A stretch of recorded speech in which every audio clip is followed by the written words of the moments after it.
ఈ తెలంగాణ రాజ్యాధికార పార్టీకి తెలంగాణ రాష్ట్రంలో పనిచేస్తున్నటువంటి బీసీ ఉద్యోగుల సమస్యలు వాటి పరిష్కారాలపైన ఉన్నటువంటి ఆలోచనను మా ముందు పెట్టండి అని చెప్పడం జరిగింది. దాంట్లో భాగంగా బీసీ ఉద్యోగస్తులు అంటే ఆయన తహసీల్దార్ ఆఫీస్లో పనిచేసే చెప్రాసి దగ్గర నుంచి అయినా సరే ఐఏఎస్ పొందిన సెక్రటరీ దగ్గర దాకా కూడా బీసీ ఎంప్లాయీస్ అంతే. వివక్షను ఎదుర్కోవడంలో వాళ్ళలో ఉన్న తేడా ఏం లేదు. క్యాడర్లో తేడా ఉండొచ్చు కానీ వివక్షలో తేడా లేదు. క్యాడర్లో తేడా ఉండొచ్చు కానీ వివక్షలో తేడా లేదు. ఒక ఐపీఎస్ ఆఫీసర్ భట్రాజు ఐపీఎస్ ఆఫీసర్ నా దగ్గరకు వచ్చిండు. భట్రాజు ఐపీఎస్ ఆఫీసర్ నవీన్ కుమార్ అని నా దగ్గరకు వచ్చిండు. అతన్ని అగ్రవర్ణ అధికారులంతా ముప్పేట దాడి చేసి అతన్ని అణిచివేస్తే నా వర్గాల బిడ్డ కదా అని నేను లెటర్ రాసుకొని ముఖ్యమంత్రి గారి దగ్గర పోయినా. అయ్యా, నా ఓనికి అన్యాయం జరుగుతూ ఉంది, ఇతనికి ఒక సముచిత స్థానం కల్పించాలి ఈ ప్రభుత్వం అని చెప్పి పోతే ముఖ్యమంత్రి ఏమంటాడు, నేను ఇంకా సస్పెండ్ చేద్దాం అనుకుంటున్నా అని అన్నాడు. ఎంత అహంకారపూరితమైన మాట. నేను సస్పెండ్ చేద్దాం అనుకున్నా అంటాడు. నువ్వు చేయి బిడ్డ, నేను చూసుకుంటాను నేను అనుకున్నా. ఇదే ముఖ్యమంత్రి గారు ఇవాళ హైకోర్టులో 42% పైన జీవో పైన విచారణ జరుగుతూ ఉంది కదా. తెలంగాణ రాష్ట్రం ఏర్పడ్డ ఏది కాంగ్రెస్ పార్టీ ప్రభుత్వం అధికారంలోకి వచ్చిన కొత్తలో నేను ఒక లెటర్ తీసుకొని పోయిన ముఖ్యమంత్రి గారి దగ్గరికి. అయ్యా, ఈ హైకోర్టులో ఉన్నటువంటి గవర్నమెంట్ ప్లీడర్లు ఎవరైతే ఉంటారో, advocate general, additional advocate general, ఈ పదవులలో మా బీసీలు లేరయ్యా, మా వాళ్ళకు ఒక అవకాశం ఇవ్వండి అని పోయినాను సార్. పోతే ముఖ్యమంత్రి ఏమన్నాడు ఎరికేనా, ఆన్ రికార్డ్ చెప్తా ఉన్నా, నాకు ఇంట్రెస్ట్ లేదు అన్నాడు. మీ బీసీలకు ఇవ్వడం నాకు ఇంట్రెస్ట్ లేదని చెప్పిండు. నా మొహం ముందు చెప్పిండు. ఇక రెండోది, సరే నా వర్గాలకి ఇవ్వడానికి నీకు ఇంట్రెస్ట్ లేదు కానీ మళ్ళొక్కసారి లెటర్ పట్టుకొని పోయినా, అయ్యా, ఈ తెలంగాణ రాష్ట్రంలో ఈడబ్ల్యూఎస్ కోట అక్రమంగా ఏ ఆలోచన ఏ రిపోర్ట్ లేకుండా అమలైతా ఉంది. దీని మీద ఒక కమిటీ వేసి వాస్తవంగా ఈడబ్ల్యూఎస్ అర్హులైనటువంటి వాళ్ళు ఎంతమంది ఉన్నారో అంత శాతం రిజర్వేషన్ ఇచ్చి మిగతాది నువ్వు ఆఫ్ చేయి అని చెప్పిన. ఆయన ఏమన్నాడు, ఇది ఏందో నాకు తెలియదు ఇది అని అన్నాడు. ఇదేందో నాకు తెలియదు అన్నాడు. ఏక్ నంబర్ చోర్, అది నాకు తెలుసు. ఇట్లా అంటే బీసీల అంశం వచ్చినప్పుడేమో అతని గురించి నాకు మొత్తం తెలుసు, నేను సస్పెండ్ చేస్తా అంటాడు. మరి ఉద్యోగాలలో సస్పెన్షన్ అంటే ఉద్యోగం రాకముందుకే అర్హత కోల్పోతున్న బీసీల విషయంలో నాకు తెలియదు అంటాడు ఆయన.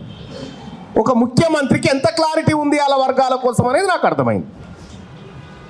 ఇవాళ బీసీ ఐఏఎస్లు ఐపీఎస్ల దగ్గర నుంచి మొదలు పెడితే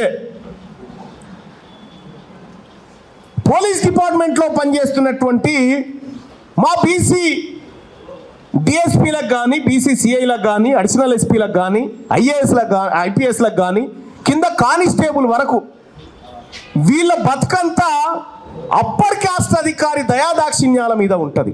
ఇలా పోస్టింగ్ కావాలంటే కూడా రాదు. అప్పర్ క్యాస్ట్ ఎమ్మెల్యేస్ చెప్పితే పెట్టుకుంటారు. మన వాళ్ళకి చెప్పేటోడు ఎవడు? ఈ ఇబ్రాహీంపట్నం కాడిపోరి, ఏ తహసీల్దార్ పేరన్నా తీసుకోరి, ఏ ఆర్డీఓ పేరన్నా తీసుకోరి, మొత్తం రెడ్డి అనే ఉంటుంది. ఈ హైదరాబాద్ చుట్టుముట్టున్నటువంటి ప్రైమ్ ఏరియాస్లో మొత్తం ఆర్డీఓలంతా రెడ్లే, తహసీల్దార్ అంతా రెడ్లే. నేను ఉద్యోగస్తులకు చెప్తా ఉన్నా, మీకు పోస్టింగ్ రాకపోవడానికి కారణం ఏంటంటే నీ ప్రభుత్వం లేదు ఇక్కడ. నీ ప్రభుత్వం ఇక్కడ లేదు కాబట్టి నీకు రికమెండ్ చేస్తున్నాడే లేడు ఇక్కడ. ప్రైమ్ ప్లేసెస్ అన్నిట్లలో దిగబడి ఆ వర్గాల ప్రయోజనాలను కాక్షిస్తారు తప్ప మన బతుకులు ఎందుకు మారుస్తారు? ఇవాళ ఇక్కడ జేఎన్టీలో ఒక బీసీ మహిళకు అన్యాయం జరిగింది. పర్వతం వెంకటేశ్వర్ గారు నా దృష్టికి తీసుకొచ్చిండ్రు. ఇట్లా అన్యాయం చేస్తూ ఉన్నారు, రెడ్డి బీసీ గారు అన్యాయం చేస్తూ ఉన్నాడంటే మేమందరం కూడా, మా నాయకులందరం కూడా ఆ రోజు జేఎన్టీయూ ఆఫీస్కు బీసీ ఛాంబర్కి పోయి కూర్చున్నా. నేనే నా బిడ్డలకు అన్యాయం జరిగితే, నా వర్గాలకు అన్యాయం చేస్తే ఇది తగలబెట్టిపోతా అని చెప్పిన. దెబ్బకి మళ్ళీ పోస్టింగ్ ఇచ్చినారు. పోస్టింగ్ ఇచ్చి మళ్ళీ రేవంత్ రెడ్డి,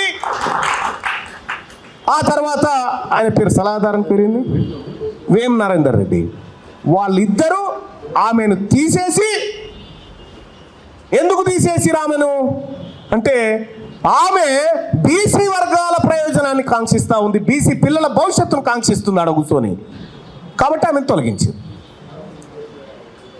ఈ జేఎన్టీయు, ఈ కాలేజీ, హెల్త్ యూనివర్సిటీ ఏదైతే ఉందో, ఈ మెడికల్ ఇంజనీరింగ్, ఈ రెండింటికి రెడ్లే ఉండాలి బీసీలు. ఇక దాని కింద మనోళ్ళు పని చేసేది లేదు, వాళ్ళకి ఇచ్చేది లేదు.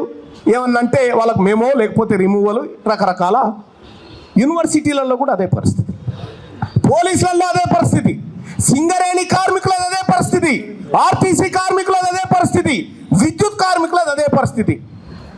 ఒకసారి ఈ విద్యుత్కు సంబంధించి ఛార్జీల పెంపు పైన విచారణ జరుగుతూ ఉంటే, ఆ విచారణకు నేను హాజరైన ప్రజల తరఫున హాజరైతే, అసలు విద్యుత్ ఛార్జీలు పెంచకపోతే కష్టం అని చెప్పి వాళ్ళు చెప్తా ఉంటే,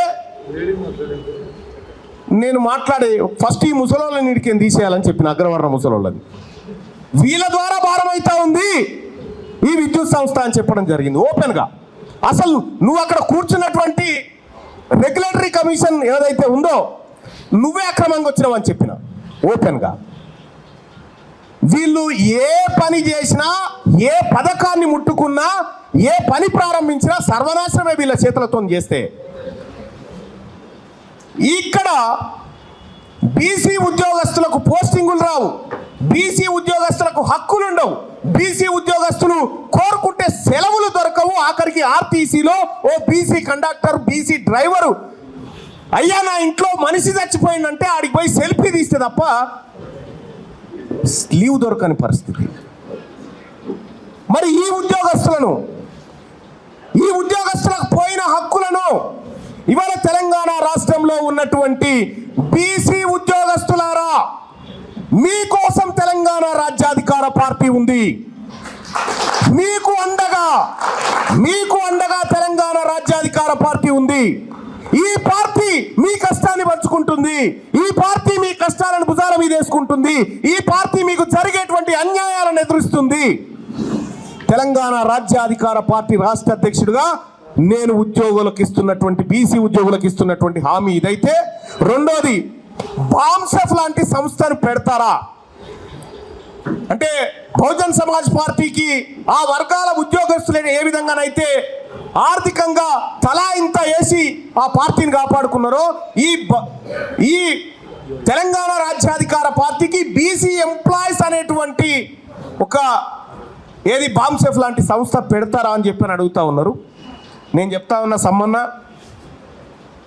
నేను ప్రభుత్వ ఉద్యోగిని, మీ లెక్క నేను ప్రభుత్వ ఉద్యోగినే.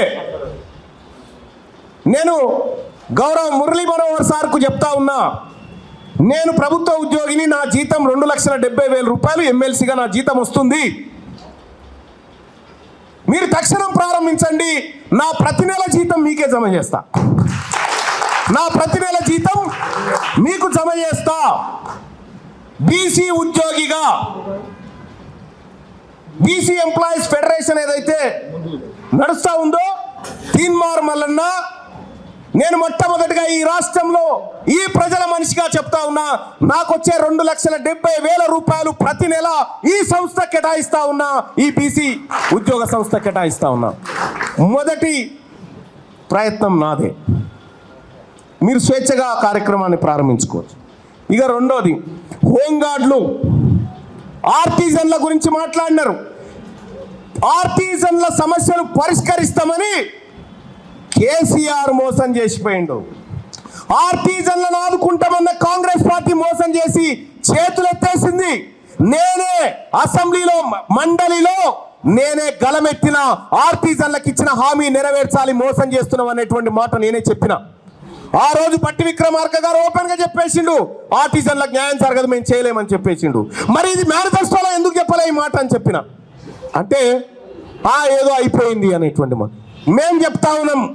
ఇక్కడి నుంచి తెలంగాణ రాజ్యాధికార పార్టీ చెప్తా ఉంది, ఆర్టిజన్లు ఎవరైతే ఉన్నారో రేపటి బీసీ రాజ్యంలో మీరు మళ్ళీ 100% రెగ్యులరైజ్ చేస్తాం. లాస్ అయినటువంటి పనిని కూడా, లాస్ అయిపోయినటువంటి పని దినాలను కూడా మీ అందరికి అందచేస్తాం. ఇది తీన్మార్ మల్లన్నగా తెలంగాణ రాజ్యాధికార పార్టీ అధ్యక్షుడిగా నేను ఈ ఆర్టిజన్లకు ఇస్తున్నటువంటి హామీ. ఇక హోంగార్డులు ఒక్క హోంగార్డులే కాదు, అనేకమైనటువంటి సంస్థలలో పనిచేస్తున్నటువంటి ఫిక్స్డ్ సాలరీస్ ఉద్యోగస్తులు ఎవరైతే ఉన్నారో, అవుట్ సోర్సింగ్ కాంట్రాక్టులలో ఎవరైతే పనిచేస్తా ఉన్నారో, ఈ తెలంగాణ రాష్ట్రంలో రేపటి భవిష్యత్తు ప్రభుత్వం బీసీ ప్రభుత్వం ఏర్పడ్డ తర్వాత ఈ అవుట్ సోర్సింగ్ కాంట్రాక్టు ఉద్యోగస్తులు ఉండరు. ఇక్కడ ఉంటే పర్మనెంట్ ఉద్యోగస్తులే ఉంటారు. వాళ్ళని ఎట్టి పరిస్థితిలో వాళ్ళ అనుభవాన్ని రెగ్యులర్ ఉద్యోగులుగా మార్చి సేవలు తీసుకుంటారు తప్ప వాళ్ళతో బానిసత్వం చేయించుకోరు. బీసీ ఉద్యోగస్తులు ఎవరైతే రాష్ట్ర వ్యాప్తంగా ఉద్యోగస్తులు ఇబ్బంది పడతా ఉన్నారో, మా పార్టీ తరఫున ఒక ప్రత్యేక సెల్ ఏర్పాటు చేసి బీసీ ఉద్యోగస్తుల సమస్యలు వినడానికి ప్రత్యేక సెల్ను ఏర్పాటు చేయడానికి మా పార్టీ సంసిద్ధంగా ఉంది. ఎప్పటికప్పుడు వాళ్ళ సమస్యలు తెలుసుకొని వాళ్ళ సమస్యల పరిష్కారం కోసం ప్రత్యేక బృందాలను పెడుతుంది. హలో, తెలుగు రాజ్యం ఛానల్ చూస్తున్నారా? సామాజిక రాజకీయ జీవన చిత్రణే తెలుగు రాజ్యం. అతిశయోక్తులు అసత్యాలు ఉండవు. రాజకీయ కోణం కాదు, ప్రజా కోణమే కొలబద్ద. తెలుగు రాజ్యం వీక్షణ మీ ఉత్తమ అభిరుచికి నిదర్శనం.